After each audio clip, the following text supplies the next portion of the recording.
आपको मैप के जरिए दिखाते हैं कि लोकसभा चुनावों के लिए बीजेपी की प्लानिंग क्या नजर आ रही है और मौजूदा स्थिति क्या है, किन राज्यों में किसकी सरकार है और कितनी सीटों पर क्या नजर है। आप जरा देखिए, उत्तर में बीजेपी का जो असर है और अब दक्षिण पर नजर है, इस पर हम बात करते हैं। अगर डीएमके की सरकार की बात की जाए तो यहां पर आप देखिए इस वक्त जो 39 सीटें हैं वहां पर पूरी जो नजर है वो तमिलनाडु की बनी हुई है और डीएमके की अभी वहां पर सरकार है।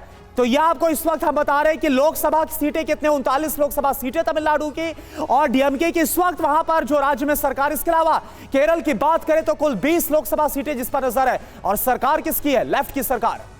तमिलनाडु केरल की बात बताइए। अब कर्नाटक चलते हैं। कर्नाटक में 28 लोकसभा सीटें और वहां कांग्रेस की सरकार है, हाल ही में कांग्रेस की सरकार बनी है। और 25 जो लोकसभा सीटें आंध्र प्रदेश की है, वाईएसआर कांग्रेस की यहां पर सरकार है। 17 तेलंगाना की सीटें और कांग्रेस की सरकार है। तो देखिए पूरा दक्षिण का खाका हम आप तक पहुंचा रहे हैं, लेकिन जो देश का सबसे बड़ा सूबा है वो उत्तर प्रदेश कहलाता है, इसलिए 80 वहां की लोकसभा सीटें आती है, वहां बीजेपी की सरकार है। उत्तराखंड में 5 लोकसभा की सीटें और वहां भी बीजेपी की सरकार है। अच्छा, इसके अलावा अगर बीजेपी सरकार की अगर बात की जाए, जो कि राजस्थान में अब एक बार फिर से यहां पर सरकार बनी है, 25 लोकसभा की सीटें। मध्य प्रदेश की बात करिए, यहां पर प्रचंड जीत मिली है, कुल मिलाकर 29 यहां पर लोकसभा सीटें। और छत्तीसगढ़ आप देखिए यहां पर भी प्रचंड जीत को हासिल किया और यहां पर कुल मिलाकर 11 लोकसभा की सीटें। तो ये इस वक्त हम आपको दिखा रहे हैं कहां पर बीजेपी और कहां पर विपक्ष के तमाम अलायंस की पार्टियां। बिल्कुल। इसके अलावा गुजरात, महाराष्ट्र और हरियाणा, असम की भी बात कर लें तो गुजरात में 26 लोकसभा की सीटें बीजेपी की सरकार, 48 महाराष्ट्र में बीजेपी गठबंधन की सरकार है, एकनाथ शिंदे के साथ गठबंधन किया बीजेपी ने। और फिर 10 हरियाणा की सीटें, वहां पर बीजेपी गठबंधन की सरकार है। और 14 असम से सीटें आती है लोकसभा की, वहां बीजेपी की सरकार है। तो देखिए पूरे देश में इस वक्त स्थिति क्या है। दिल्ली, पंजाब, हिमाचल, पश्चिम बंगाल, ओडिशा, बिहार, झारखंड, ये तमाम सीटें एक साथ हम आपको दिखा रहे हैं कि लोकसभा की सीटें इस वक्त कहां है और बीजेपी की सरकार या फिर बाकी गठबंधन की सरकार कहां है। बिल्कुल। और देखिए रामकृपाल सर, मैं आपका रुख करना चाहूंगा। देखिए 5 राज्यों के नतीजे, इनमें से 3 राज्यों की प्रचंड जीत के बाद ही जो ये कहा गया कि जो हिंदी हार्टलैंड है, जो हिंदी बेल्ट है, वहां पर पूरी तरह से जो बीजेपी है वो स्थापित हो चुकी है, जहां पर बीजेपी की सरकार है। अब दक्षिण पर नजर है। क्या ये जो जीत मिली है, क्या ये जो आत्मविश्वास मिला इस जीत के साथ, बाकी के जो राज्य, खासतौर पर जो दक्षिण का रास्ता है, वो आपको सुलभ होता हुआ नजर आता है बीजेपी के लिहाज से? देखिए, आपने जो सवाल किया है उसका सही जवाब देने के लिए हमें 2018 की तरफ ध्यान देना होगा।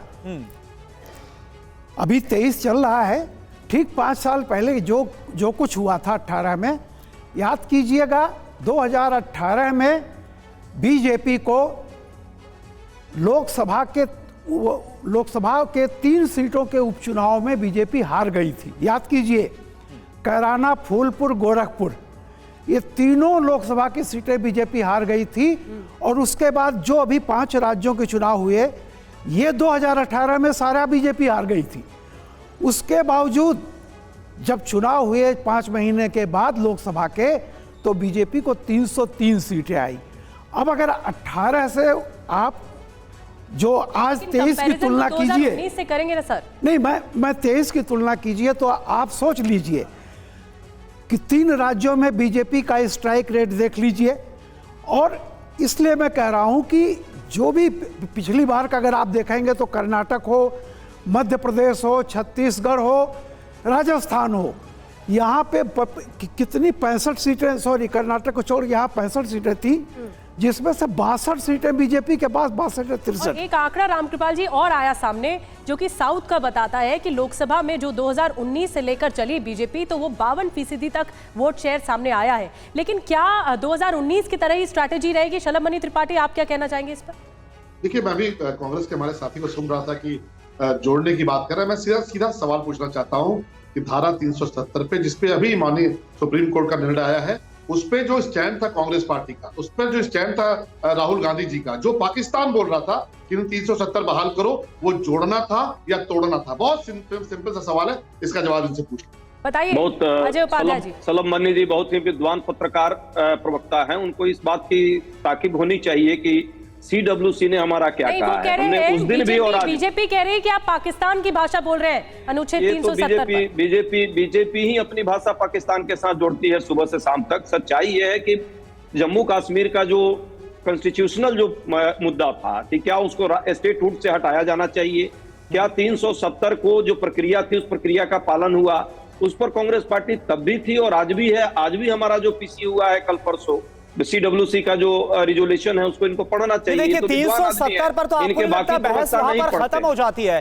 जब सुप्रीम कोर्ट की तरफ से इस पर जायज ठहरा दिया गया जो फैसला था वो सही था, तो आपको अभी भी लगता है कि मुद्दा है? सुप्रीम कोर्ट ने अभी भी कहा है कि जो राज्य का जो मुद्दा है स्टेटहुड का, जिस तरह से उसका छीना गया विधानसभा के पटल पर, उस पर चर्चा होती है और उस पर बहस होने के बाद होना चाहिए। किसी भी राज्य का प्रधानमंत्री ने अपने इंटरव्यू में कहा है कि कोई भी ताकत इसे वापस नहीं ला सकती होगी और सुप्रीम कोर्ट ने इस पर कहीं ना कहीं रिजर्वेशन उपाध्याय निर्णय का। प्रधानमंत्री ने अपने इंटरव्यू में जो हमने बड़ी बातें बताई उसमें कहा है कि कोई भी ताकत इसे वापस नहीं ला सकती। नहीं वापस का और कैसे का नहीं है बात वापस का नहीं है। हम भी वापस की बात नहीं कर रहे हैं। हम कह रहे हैं कि प्रक्रिया फॉलो होना चाहिए। संविधान से बड़ा हम और आप कोई नहीं है और संवैधानिक प्रक्रिया जो होनी चाहिए वो फॉलो नहीं लीगल का है, आज भी नहीं फॉलो हुई है। ये सच है। सुप्रीम कोर्ट ने जिन परिस्थितियों में निर्णय दिया है वो परिस्थितियां आपके जवाब दीजिए शलमणि जी, जवाब दीजिए शलमणि जी, जवाब दीजिए शलमणि जी, रही है सुप्रीम कोर्ट, जवाब दीजिए। अब आप देखिए, भारत जोड़ने की बात करते हैं और दूसरी तरफ कश्मीर को तोड़ने की बात करते हैं, जिस पर ये कॉन्स्टिट्यूशन की बात कर रहे हैं। ऑनरेबल सुप्रीम कोर्ट से बड़ा कौन हो सकता है? संविधान को जानकार उनसे बड़ा कौन हो सकता है? उसके बावजूद कांग्रेस पार्टी का आज स्टैंड ये है कि 370 वहां बहाल होनी चाहिए। ये इनके बड़े नेता कहते आए हैं। राहुल गांधी कहते हैं। आजिज खान साहब, वैसे समाजवादी पार्टी भी खुश नहीं रही सुप्रीम कोर्ट के निर्णय से। दीजिए, गलत भ्रम फैला रहे हैं। कांग्रेस पार्टी का स्टैंड है 370 या राज्य का जो अजय उपाध्याय जी आपने बात रखी, एक मिनट मुझे आजिज खान के पास रिएक्शन लेना जाना चाहिए। आजिज खान जी आप बोलिए जी। बताइए। देखिए, इसमें बोलना क्या है निधि जी, बहुत स्पष्ट है कि ये देश जो है वो कॉन्स्टिट्यूशन से चलेगा। 370 के खिलाफ कभी भी समाजवादी पार्टी नहीं रही, लेकिन प्रोसेस के खिलाफ है।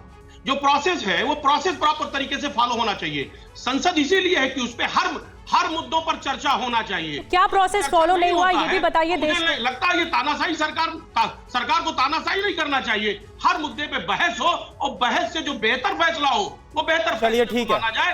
ये समाजवादी पार्टी का स्टैंड रहा है हमेशा। चलिए ठीक है। तो एक तरफ जहां प्रधानमंत्री ने आज तमाम बड़ी बातें कही है, उसमें भी कहा कि विपक्ष को भी सोचना होगा कि अब 300 से आगे बढ़कर सोचे। और इसके अलावा आज लगातार खबर जो हम आपको दिखाई रहे हैं काशी तमिल समागम की, इस पर भी आपको अपडेट्स देंगे। आप सभी खास मेहमानों का बहुत बहुत शुक्रिया। रामकृपाल सर, आपका बहुत बहुत शुक्रिया, आप हमारे साथ जुड़े और बात